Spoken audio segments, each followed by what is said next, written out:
Sir ಅಷ್ಟು ಜನ ಇದ್ದಾರೆ ಸರ್, ಅಷ್ಟು ಜನಕ್ಕೆ ಏಮರ್ಸ್ತೀರಲ್ಲ ಸರ್. ಏನ್ ಸರ್ ಸುಳ್ಳು ಹೇಳ್ಬೇಕು, ಎಲ್ಲದಕ್ಕೂ ಸುಳ್ಳು ಹೇಳ್ಕೊಂಡು ತಿರ್ಗಾಡೋದಲ್ಲ ಸರ್. ಭೂಮಿನ ಕೊಡ್ದು ಈ ತರ ಲೂಟಿ ಮಾಡಿದ್ರೆ ಇನ್ನೇನಾಗುತ್ತೆ ಹೇಳಿ? ಪ್ರವಾಹನೂ ಆಗುತ್ತೆ, ಇನ್ನು ಬರಗಾಲ ಬರುತ್ತೆ ಸರ್ ಹಿಂಗ್ ಮಾಡಿದ್ರೆ.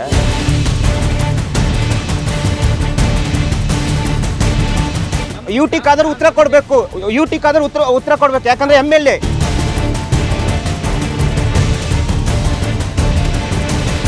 ನಿಮ್ ಪಕ್ಷ ಕತೆ ನನ್ಗೆ ಬೇಕಾಗಿಲ್ಲ. ನೀವು BJP ಆಗ್ಲಿ, ಕಾಂಗ್ರೆಸ್ ಆಗ್ಲಿ, ಇಲ್ಲ JDS ಆಗ್ಲಿ, ನಿಮ್ ಪಕ್ಷ ಹಿಡ್ಕೊಂಡು ನನಗೇನಾಗಬೇಕು? ನಿಮ್ ಪಕ್ಷ ಕೆಲಸ ಮಾಡಿ. ಕಾಂಗ್ರೆಸ್ ಅಲ್ಲಿ ಇದ್ದೀರಾ ಅಂತೇಳಿ ಸರ್ಕಾರಿ ಜಾಗದಲ್ಲಿ ಏನ್ ಬೇಕಾದ್ರೂ ಮಾಡ್ಬೋದಾ?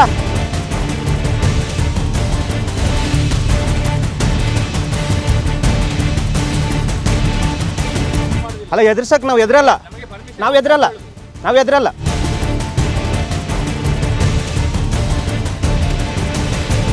ಅಬ್ಬಬ್ಬ ನೋಡಿ, ಎಷ್ಟು ರಾಜಾರೋಷವಾಗಿ ಕಪ್ಪು ಕಲ್ಲು ಗಣಿಗಾರಿಕೆಯನ್ನು ಅಕ್ರಮವಾಗಿ ಮಾಡ್ತಿದ್ದಾರೆ ಅಂತ. ದಕ್ಷಿಣ ಕನ್ನಡ ಜಿಲ್ಲೆಯ ಬಂಟ್ವಾಳ ತಾಲೂಕಿನ ಪಜೀರು ಗ್ರಾಮದಲ್ಲಿ ಯಾವುದೇ ಭಯವಿಲ್ಲದೆ ತಾನು ರಾಜಕೀಯ ವ್ಯಕ್ತಿ, ತನಗೆ ಸ್ಪೀಕರ್ UT ಖಾದರ್ ಸಪೋರ್ಟ್ ಇದೆ ಅಂತ ಹೇಳ್ತಾ ಅಕ್ರಮವಾಗಿ ಕಪ್ಪು ಗಣಿಗಾರಿಕೆ ಮಾಡ್ತಿದ್ದಾನೆ ಕಾಂಗ್ರೆಸ್ ಮುಖಂಡ ಭರತ್ರಾಜ್ ಶೆಟ್ಟಿ.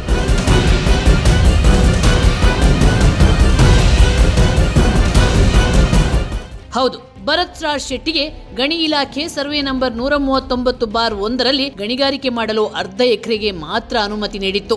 ಆದ್ರೆ ಈ ಕಪ್ಪು ಕಲ್ಲು ಲೂಟಿಕೋರ ಭರತ್ರಾಜ್ ಶೆಟ್ಟಿ ಅರ್ಧ ಎಕರೆ ಮಾತ್ರವಲ್ಲದೆ ಸುತ್ತಮುತ್ತ ಇರುವ ರೈತರ ಜಮೀನು ಕಬಳಿಸಿಕೊಂಡು ರೈತರನ್ನ ಒಕ್ಕಲೆಬ್ಬಿಸಿ ಗಣಿ ಲೂಟಿ ಮಾಡುತ್ತಿದ್ದಾನೆ. ಅಲ್ಲದೆ ಸರ್ವೆ ನಂಬರ್ 139/2 ಸರ್ಕಾರಿ ಭೂಮಿಯನ್ನು ಒತ್ತುವರಿ ಮಾಡಿಕೊಂಡು 150ರಿಂದ 200 ಅಡಿ ಆಳಕ್ಕೆ ಕಪ್ಪು ಕಲ್ಲು ಗಣಿಗಾರಿಕೆ ಮಾಡ್ತಿದ್ದಾನೆ. ಈ ಅಕ್ರಮದ ಬಗ್ಗೆ ಭರತ್ರಾಜ್ ಶೆಟ್ಟಿಯನ್ನ ಪ್ರಶ್ನಿಸಿದಾಗ ನನ್ನ ಹಿಂದೆ UT ಖಾದರ್ ಇದ್ದಾರೆ ಎಂದು ಗ್ರಾಮಸ್ಥರನ್ನ ಹೆದರಿಸ್ತಿದ್ದಾನೆ.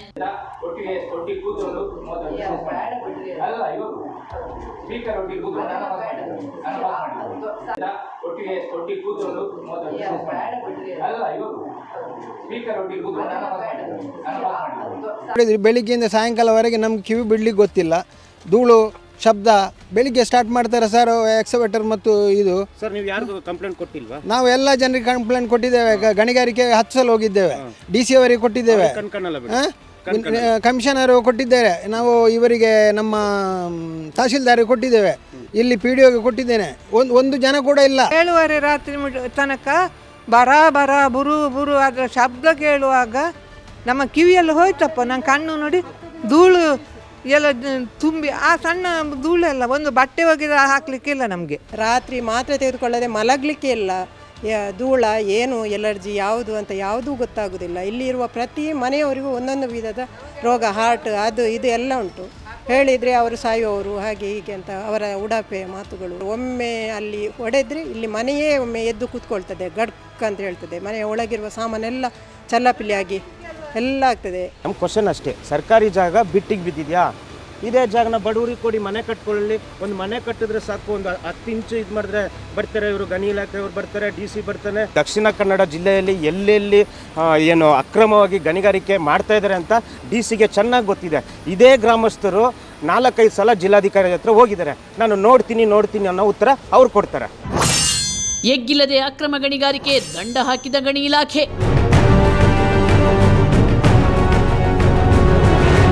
ಭರತ್ರಾಜ್ ಶೆಟ್ಟಿಯ ಅಕ್ರಮ ಗಣಿಗಾರಿಕೆಯ ವಿಚಾರ ಹೊಸದೇನಲ್ಲ. ಕಳೆದ ಕೆಲವು ವರ್ಷಗಳಿಂದ ಗಣಿ ಲೂಟಿ ಮಾಡುತ್ತಲೇ ಇದ್ದಾನೆ. 2022ರಲ್ಲಿ ಪಜೀರು ಗ್ರಾಮಸ್ಥೆಯಾದ ವಿಜಯಲಕ್ಷ್ಮಿಯವರು ಈತನ ವಿರುದ್ಧ ದೂರು ನೀಡಿದ ಹಿನ್ನೆಲೆಯಲ್ಲಿ ಭರತ್ರಾಜ್ ಶೆಟ್ಟಿಗೆ ಗಣಿ ಇಲಾಖೆ 13 ಕೋಟಿ ರೂಪಾಯಿ ದಂಡವನ್ನ ಹಾಕಿತ್ತು. ಅಲ್ಲದೆ 30 ದಿನದೊಳಗೆ ಇದನ್ನ ಪಾವತಿ ಮಾಡಬೇಕು ಅಂತ ಖಡಕ್ ಸೂಚನೆಯನ್ನು ಕೊಟ್ಟಿತ್ತು.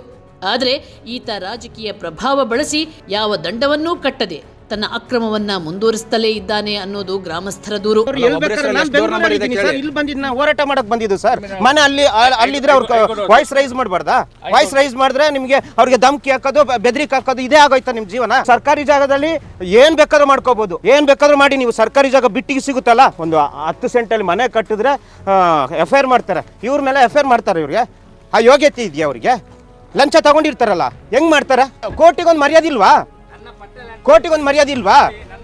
ಕೋರ್ಟ್ ಏನಕ್ಕೆ ನಿಮಗೆ, ನಾನು ಕೇಳೋದಷ್ಟೇ, ಕೋರ್ಟ್ ಏನಕ್ಕೆ ಸ್ಟೇ ಕೊಟ್ಟಿರೋದು? ಸುಮ್ಮನೆ ಬಡವ್ರನ್ನ ಅಮಾಯಕರನ್ನ ಏಮಾರಿಸ್ಕೊಂಡು ನೀವು ರಾಜಕೀಯದಲ್ಲಿದ್ರೆ UT ಖಾದರ್ ನಿಮ್ಗೆ ಸಪೋರ್ಟ್ ಮಾಡಿದ್ರೆ ನೋಡಿ ಸರ್, UT ಖಾದರ್ ಆದ್ರೆ ಇರಲಿ, ಸಿದ್ದರಾಮಯ್ಯ ಆದ್ರೆ ಇರಲಿ, ಅಕ್ರಮನೇ. ನಿನ್ನೆ MLA ಅವರು ಕೊಟ್ಟಿದ್ದೇನೆ.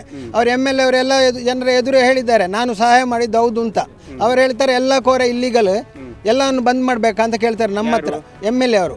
ಹಾ, ನಮ್ಮ MLA ಕುಮ್ಮಕ್ಕು ಇದು. ಹಾ, ಅವ್ರು ಹೇಳ್ತಾರೆ ನಿನ್ನೆ. ಗಣಿ ಸ್ಫೋಟಕ್ಕೆ ಮನೆಗಳು ಬಿರುಕು, ದೂರು ಕೊಟ್ಟರು ಡೋಂಟ್ ಕೇರ್. ಇನ್ನು ಭರತ್ ರಾಜ್ ಶೆಟ್ಟಿಯ ಅಕ್ರಮ ಗಣಿಗಾರಿಕೆಗೆ ಪಜೀರು ಗ್ರಾಮದ ಮನೆಗಳೆಲ್ಲ ಗಡಗಡ ಅಂತ ನಡುಗುತ್ತಿವೆ. ಗಣಿ ಸ್ಫೋಟದ ರಭಸಕ್ಕೆ ಮನೆಗಳೆಲ್ಲ ಬಿರುಕು ಬಿಟ್ಟಿವೆ. ಜನ ಭಯದ ವಾತಾವರಣದಲ್ಲಿ ಬದುಕುವ ಹಾಗಾಗಿದೆ.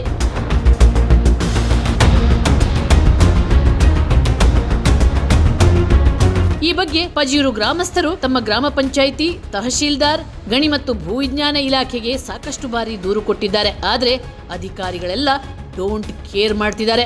ಗಣಿ ಇಲಾಖೆಗೆ ಹೋಗುತ್ತೆ. ಇನ್ನು ಕೃಷ್ಣವೇಣಿ ಅಂತ ಗಣಿ ಅಧಿಕಾರಿ ಇದ್ರು ಈ ಹಿಂದೆ, ಅವ್ರಿಗೆ ಸಾಕಷ್ಟು ಬಾರಿ ದೂರು ಕೊಟ್ರೇನೋ ನೀವು ಅವ್ರ ತಂಟೆಗೆ ಹೋಗ್ಬೇಡಿ, ನಿಮ್ಗೆ ಯಾಕೆ, ನಿಮ್ಗೆ ದೂರು ಕೊಡೋದು ಮಾತ್ರನ ನಿಮಗೆ ಗೊತ್ತಿರೋದು ಅಂತ ಗ್ರಾಮಸ್ಥರಿಗೆ ಧಮಕಿ ಹಾಕ್ತಾರಂತೆ.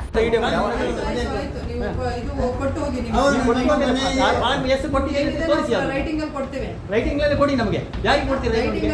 ನೀವು ರೈಟಿಂಗ್ ಅಲ್ಲಿ ಹೋಗಿ, ನೀವು ಇಲ್ಲಿ ಬಂದು ಮಾಬ್ ಸೇರ್ಕೊಂಡು ಥ್ರೆಟ್ ಮಾಡಲಿಲ್ಲ.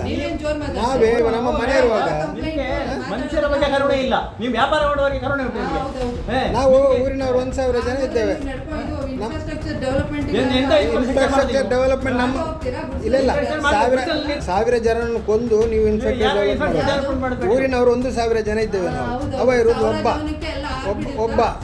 ಇನ್ನು ಕ್ಷೇತ್ರದ ಶಾಸಕರಾದ UT ಖಾದರ್ ಅವರಿಗೆ ಗ್ರಾಮಸ್ಥರೇ ಖುದ್ದು ದೂರು ಕೊಟ್ರೆ ಗಣಿಗಾರಿಕೆಗೆ ನಾನೇ ಅನುಮತಿ ಕೊಟ್ಟಿದ್ದು ಅಂತ ಉಡಾಫಿ ಉತ್ತರ ಕೊಡ್ತಾರೆ ಅನ್ನೋದು ಗ್ರಾಮಸ್ಥರ ಆರೋಪ. ಹಾಗಾದ್ರೆ ಶಾಸಕರ ಚೇಲಾಗಳು ಮಾಡೋ ಅಕ್ರಮಕ್ಕೆ ಶಾಸಕರ ಸಾಥಿದೆಯಾ ಅನ್ನೋ ಪ್ರಶ್ನೆ ಇಲ್ಲಿ ಮೂಡುತ್ತಿದೆ. ಈ ಪ್ರಶ್ನೆಗೆ ಶಾಸಕರು ಹಾಗೂ ಸ್ಪೀಕರು ಆಗಿರುವ UT ಖಾದರ್ ಉತ್ತರ ಕೊಡಲೇಬೇಕು. ಅಲ್ಲದೆ ದಕ್ಷಿಣ ಕನ್ನಡ ಜಿಲ್ಲೆಗೆ ಹೊಸದಾಗಿ ನೇಮಕಗೊಂಡಿರುವ ಜಿಲ್ಲಾಧಿಕಾರಿಗಳು ಅಕ್ರಮ ಗಣಿಗಾರಿಕೆಯ ಬಗ್ಗೆ ತನಿಖೆ ನಡೆಸಿ ಅಕ್ರಮ ಎಸಗಿದವರ ವಿರುದ್ಧ ಕ್ರಮ ಕೈಗೊಳ್ಳಬೇಕು. ಪಜೀರು ಗ್ರಾಮಸ್ಥರಿಗೆ ನ್ಯಾಯ ಒದಗಿಸಬೇಕು ಅನ್ನೋದು ವಿಜಯ ಟೈಮ್ಸ್ ಆಗ್ರಹ.